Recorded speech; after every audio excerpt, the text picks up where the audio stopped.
মা মারা যাবার ২১ দিনের মাথায় বাবা বিয়ে করে দ্বিতীয় স্ত্রী ঘরে তুললেন। হঠাৎ তীব্র শ্বাসকষ্টের কারণে মাকে হাসপাতালে নেওয়া হয়েছিল। ডাক্তার বলেছিলেন ইসকেমিক হার্ট ডিজিজ। ১ ঘন্টার মধ্যে মা চলে গেলেন। সেই দিনের আগের দিন পর্যন্ত অবশ্য তিনি একেবারে সুস্থ সবল কর্মঠ মহিলা ছিলেন। সুতরাং ঘরে অসুস্থ স্ত্রী দেখে দেখে অরুচি হবার মতো ঘটনা পিতৃদেবের সাথে ঘটেনি। আমি ২৩ বছরের যুবক। বাবা বিয়ে করে সৎমা ঘরে নিয়ে আসলে সেই সময়টায় এই বয়সী যুবকরা ঠিক কী করে আমার জানা নেই। তবে আমি কয়েক ঘন্টা যাবৎ ঘরের দরজা জানলা বন্ধ করে বসে রয়েছি আর অসম্ভব রকম ঘামছি। মাথার উপর ফ্যান ফুল স্পিডেই চলছে, তবু মাথার চুল ভিজে উঠছে। রাত ১২টা, দম বন্ধ লাগছে, বের হতে হবে আমাকে। বাহিরের দরজাটা খোলার সময় কান্নার আওয়াজ শুনতে পেলাম। বুঝতে দেরি হলো না, আমার ১৩ বছর বয়সী একমাত্র বোন তিন্নি কাঁদছে। ওর রুমে গেলাম। ও সাধারণত ১১টার মধ্যে ঘুমিয়ে যায়, কিন্তু আজ বালিশে মুখ গুজে ঠুকরে ঠুকরে কাঁদছে। ওর মাথায় হাত রেখে কিছু বলতে গিয়ে টের পেলাম আমার গলা কাঁপছে। আমি থেমে গেলাম। বুঝলাম প্রবল বেগে আমার কান্না বেরিয়ে আসতে চাইছে। তিন্নিকে বুকে জড়িয়ে সে কান্নাটা কাঁদতে পারলে শান্তি পেতাম অবশ্য, কিন্তু তিন্নির কারণে ওটাকে থামাতে হবে। ঢোক গিলতে লাগলাম বারবার। কিছু সময় চুপচাপ বসে থেকে এরপর তিন্নিকে উঠিয়ে বললাম, আমি দুটো নতুন ম্যাজিক শিখেছি, দেখবি? ও একটু নড়েচড়ে স্বাভাবিক হয়ে বসে বলল, ভাইয়া, তুমি আজ সারা রাত এ ঘরে থাকতে পারবে? আমি ঘাড় নেড়ে সম্মতি জানালাম। তারপর ম্যাজিকের উপকরণগুলো আনতে নিজের ঘরে চলে গেলাম। পরদিন ঝুম বৃষ্টির মধ্যে একটি ক্যাফেতে ২ ঘন্টা কাটিয়ে দিলাম। যেবার আসার কথা ছিল আসেনি, তার ফোনও বন্ধ। ওদের বাসায় ঢোকার চেষ্টা করাটা ঝুঁকিপূর্ণ, কিন্তু এই মুহূর্তে জেবাকে আমার খুব প্রয়োজন। জেবার বাবা দরজা খুলে দিলেন। কিছুক্ষণ মুখের দিকে তাকিয়ে থেকে বললেন, কাকে চাই? জেবার সাথে একটু দেখা করার দরকার। কেন? ব্যক্তিগত প্রয়োজন ছিল, আমি ওর সহপাঠী ছিলাম। দেখা হবে না, এবার আসতে পারো। বেরিয়ে যাচ্ছিলাম, এমন সময় ভদ্রলোক পেছন থেকে ডাকলেন, দাঁড়াও, তোমার অ্যাড্রেস বলো। ঠিকানা বলে বেরিয়ে এলাম। একটা ট্যাক্সি ধরে রাশেদের বাসায় চলে এলাম। ২ দিন রয়ে গেলাম ওর ওখানে। বাসায় ফেরার কথা মনে হতেই সেটাকে নরক মনে হচ্ছিল। তাতে অবশ্য ভালো কিছু হলো না। তিন্নির চিন্তায় দুরাত ঘুম তো হলোই না, নতুন জায়গায় থাকার অস্বস্তি তার সাথে যোগ হয়েছিল। এ ২ দিন সকালের দিকে জেবাদের বাসায় উল্টো দিকের রাস্তায় অনেকক্ষণ থেকেছি। আমাকে দেখে সে নেমে আসবে অথবা ফোন করবে, সে আশায়। তার ফোন এখন পর্যন্ত বন্ধ। ২ দিন পর বাসায় ফিরে তিন্নির সাথে নিজের রুমেই ছিলাম। সেই সময় কাজের বুয়া এসে খবর দিল, পিতৃদেব আমায় ডাকছেন। তৎক্ষণাৎ ভাবলাম উনি ডাকলেই যেতে হবে কেন, কিন্তু এরপর কৌতূহল জাগলো, লোকটা কি কথা বলবে, কিভাবে বলবে? আমার চোখের দিকে তাকিয়ে কথা বলতে পারবে তো? দরজা খোলাই ছিল, তবু নক করলাম। পিতৃদেব আমাকে ভেতরে ডাকলেন আর বসতে বললেন। পাশে একটি চেয়ারে বাড়ির বর্তমান কর্ত্রী বসে। তার দিকে যেন আমার চোখ না পড়ে সে ব্যাপারে সতর্ক থাকলাম। আমি দাঁড়িয়ে বললাম, একটু সংক্ষেপে বলুন, যা বলবেন। আমার শরীর খারাপ লাগছে। শরীর খারাপ কেন, কি হয়েছে? একটা ঘেন্না জড়ানো গা গোলানো অনুভূতি হচ্ছে ২ দিন থেকে। এই কথাটুকু বলে লোকটির প্রতিক্রিয়া দেখার জন্য তার মুখের দিকে তাকালাম। তার চোয়াল শক্ত হয়ে উঠেছে। এ ২ দিন কোথায় ছিলে? বন্ধুর বাড়িতে। জানানোর প্রয়োজন মনে হয়নি? আপনি কি সবাইকে সব কিছু জানিয়ে করেন? শোনো, তোমাকে স্পষ্ট একটা কথা বলি, নিজের ইচ্ছে মতো চলতে হলে অন্য জায়গায় গিয়ে থাকতে হবে তোমাকে। এই বাড়িতে এসব চলবে না। তিন্নির জন্য আপাতত বেরিয়ে যেতে পারছি না, তবে ভাববেন না আপনি, যত দ্রুত সম্ভব একটা কাজ জোগাড় করে ওকে নিয়ে চলে যাব। ইডিয়েট, ওর চিন্তা তোমাকে কে করতে বলেছে? কি যোগ্যতা আছে তোমার বোনকে নিয়ে ভাবার? ২ দিন তো হাওয়া হয়েছিলে, তখন মনে হয়নি বোনের কথা? বাহাদুরি দেখানো হচ্ছে আমার সাথে। আমি গেলাম। আমার বমি আসছে। দাঁড়াও, আমার কথা শেষ হয়নি। শরীফ সাহেব এসেছিলেন এই বাড়িতে আজ। তার বাড়িতে গিয়ে তার মেয়েকে উত্ত্যক্ত করার চেষ্টা করছো নাকি? বাড়ির সামনেও নাকি রোজ গুন্ডা পান্ডার মতো দাঁড়িয়ে থাকো। স্টেন্স, লজ্জায় আমার মাথা হেঁট হয়ে গেছে ভদ্রলোকের সামনে। আমার ছেলে আজ এমন বাউন্ডেলে হয়েছে যে বাসায় লোকজন আসতে শুরু করেছে। যাই হোক, নেক্সট টাইম আমি আর এসব শুনতে চাই না। এবার তো তোমার মা ভদ্রলোককে বুঝিয়ে সুঝিয়ে শান্ত করেছেন। এরপর এমন কিছু ঘটলে এই লোক তোমাকে কিন্তু জেলের ভাত খাওয়াবে। আমি চমকে উঠে তার চোখের দিকে তাকিয়ে বললাম, আপনি যাকে তাকে আমার মা বলছেন কেন? আমার মা মারা গেছেন। এ কথার পর মহিলা উঠে ঘরের বাহিরে চলে গেলেন। এরপর বাবা লোকটি অগ্নি দৃষ্টি দিলেন আমার দিকে। বড়দের সাথে বেয়াদবির একটা সীমা থাকা দরকার। বেরিয়ে যাও এ ঘর থেকে। নিজের ঘরে গিয়ে বিছানায় গা এলিয়ে দিলাম। কখন ঘুমিয়ে পড়েছি টের পাইনি। ঘুম ভাঙল যখন বাহিরে অন্ধকার।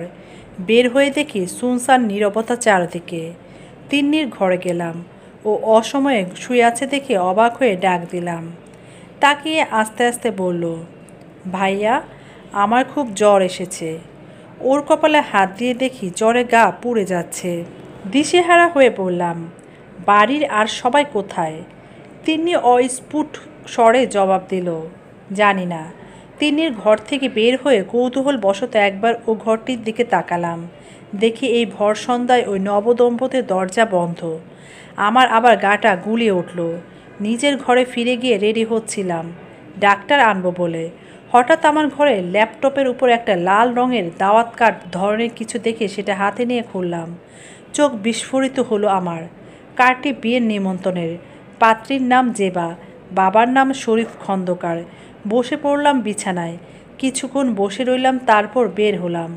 হাঁটতে হাঁটতে হঠাৎ খেয়াল হলো আমি ভুল রাস্তায় হাঁটছি। খানিক পেছনে এসে আবার বামের রাস্তা ধরলাম। আমার পা চলছিল না। নিজেকে এতটা অসহায় কখনো লাগেনি আমার।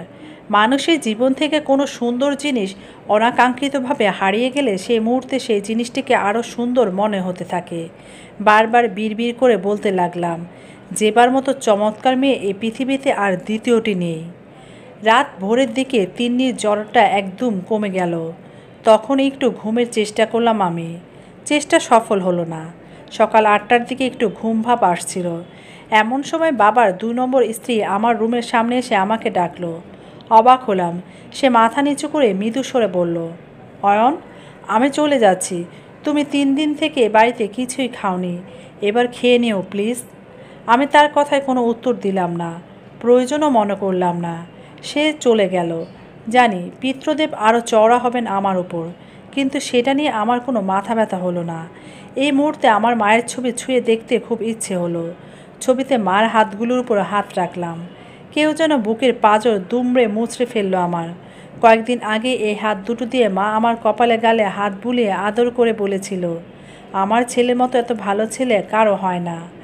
বেলা বাড়তে তিন্নির আবার জ্বর এলো। আজ সারাদিন বাসায় থাকবো ঠিক করলাম। জলপট্টি দিচ্ছিলাম ওর কপালে। এমন সময় ও আমাকে বলল, ভাইয়া, তুমি 2 রাত বাসায় ছিলে না, জিজ্ঞেসও করলে না আমি রাতে ঘুমাতে পারলাম কি না। তোর খুব কষ্ট হয়েছিল না রে? না, কষ্ট হয়নি, কারণ ও 2 রাত নতুন মা আমাকে জড়িয়ে ধরে শুয়েছিল। মানা করেছিলাম, আমি শোনেনি। আমি কোনো কথা না বলে বাটির জল বদলাতে বাহিরে এলাম। কাজের বুয়ার কাছে জানলাম বাবারও খুব জ্বর। বিকেল পর্যন্ত সে ঘর থেকে বের হয়নি। চিন্তিত হলাম। তার ঘরে গিয়ে দেখি অচেতন অবস্থায় পড়ে আছে। হাতের ঠিক নিচে মার দেয়ালে টানানো ছবিটা। কপালে হাত দিয়ে দেখি ভীষণ জ্বর। ওদিকে তিন্নিরও জ্বর। কী করব, কোন দিকে সামলাবো বুঝতে পারছিলাম না। এরকম পরিস্থিতি আগে আসেনি। না, হয়তো এসেছে, তখন মা সামলে নিয়েছে, টের পায়নি। বাবার মুখের দিকে তাকিয়ে আজ মায়া হলো। সঙ্গীহীন জীবন অনেক কষ্টের। আমরা মা হারিয়েও হয়তো একসময় একাকিত্ব কাটিয়ে উঠব, কিন্তু বাবার একাকিত্ব তো আমৃত্যু থাকবে বিকল্প ব্যবস্থা না করলে। সেদিক দিয়ে তার বিয়ের সিদ্ধান্ত খুব অন্যায় ছিল কি?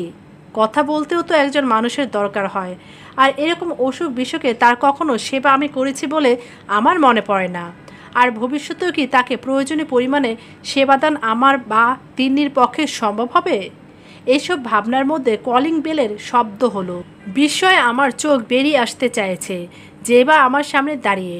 ও আমার বিস্ময় বুঝতে পেরে আমাকে ঠেলে ভেতরে ঢুকতে ঢুকতে বলল, তৈরি হয়ে নাও, কাজী অফিসে যেতে হবে, আমাদের বিয়ে। আজকের তারিখটা দেখে নিলাম। কার্ডের লেখা অনুযায়ী আজ দুপুরে জেবার বিয়ে হয়ে যাওয়ার কথা, অথচ সে এখানে এবং নাটকীয় সব কথাবার্তা বলছে। কী সব ঘটেছে আমি বুঝতে পারছিলাম না একদম। জেবার দিকে তাকিয়ে বললাম, তুমি এত সুন্দর করে সেজেছ কেন? লাল শাড়ি আর হাত ভর্তি লাল চুড়ি পরেছ কেন? এসব কি হচ্ছে জেবা? হচ্ছে না, হবে। তোমার আমার বিয়ে। জেবা এই মুহূর্তে আমার পক্ষে বিয়ে করা সম্ভব নয়। সবে মাস্টার্স শেষ করেছি, এখনও কর্মজীবন শুরু হয়নি। তোমার থাকা খাওয়ার ব্যবস্থাটুকুও করতে পারবো না। আমি করব খাওয়ার ব্যবস্থা, থাকার ব্যবস্থাও করতে পারবো, তবে আমি এই বাড়িতেই থাকতে চাই। তুমি কি সব বলছো? তুমি কিভাবে ব্যবস্থা করবে? আর আমি নিজেই তো এই বাড়িতে থাকবো না, তুমি কিভাবে থাকবে? অয়ন, গতকাল আমার একটা চাকরি হয়েছে বলেই আজ বেরিয়ে এসেছি বাসা থেকে।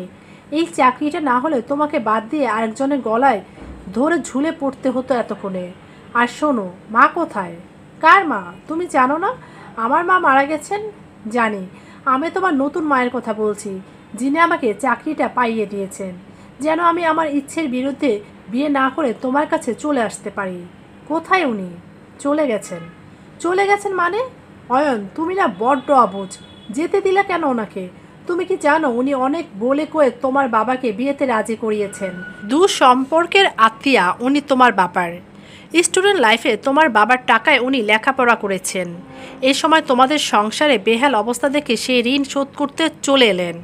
তবে শুধু ঋণ শোধের কারণেই কেউ এমন করে না। ওনার কথাবার্তা শুনে আমার মনে হয়েছে সেই সময়টায় উনি তোমার বাবাকে ভালোবেসে ফেলেছিলেন, যা আগে প্রকাশ করতে পারেননি। তুমি আরও অনেক কিছুই জানো না। বাবা ওনাকে বিয়ে করলেও প্রতিদিন রাতে তোমার মায়ের জন্য কাঁদেন। আর তুমি এটাও জানো না, তুমি কয়েকদিন থেকে বাড়িতে খাওনি বলে তোমার বাবাও খাওয়া বন্ধ করে দিয়েছেন। বুদ্ধু তুমি একটা। তুমি থাকো তোমার ইগো নিয়ে। আমি যাচ্ছি ওই মহান মানুষটির কাছে। না, তুমি যাবে না। তুমি একটু বাবা ও তিন্নির খেয়াল রাখো, ওদের দুজনেরই খুব জ্বর। আমি যাচ্ছি ওনার কাছে। আমি না গেলে উনি আসবে না। সন্ধ্যা হলো আমার পৌঁছতে। ঠিকানাটা তিন্নির কাছে ছিল। উনি সাবলীনভাবে আমাকে ভেতরে বসতে দিয়ে পাশে বসলেন। এই প্রথম আমি ওনার মুখের দিকে তাকালাম। আমার মায়ের বয়সী হবে উনি।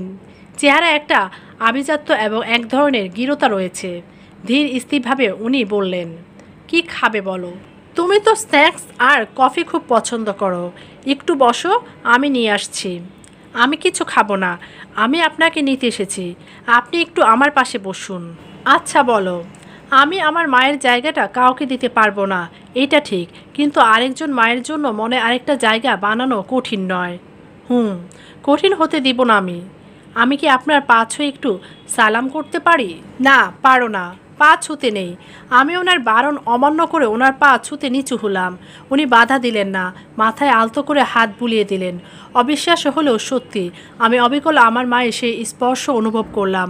এই মুহূর্তে আমার মনে হচ্ছিল পৃথিবীটা হঠাৎ সুন্দর হয়ে উঠছে। জ্বরে অচেতন বাবার মুখটা খুব মনে এলো। সে মুখে কোনো কালিমা নেই, আছে শুধু সন্তানের প্রতি অপরিসীম ভালোবাসা। গল্পটি ভালো লাগলে অবশ্যই চ্যানেলটিকে সাবস্ক্রাইব করবেন, লাইক কমেন্ট শেয়ার করে পাশে থাকবেন। ধন্যবাদ।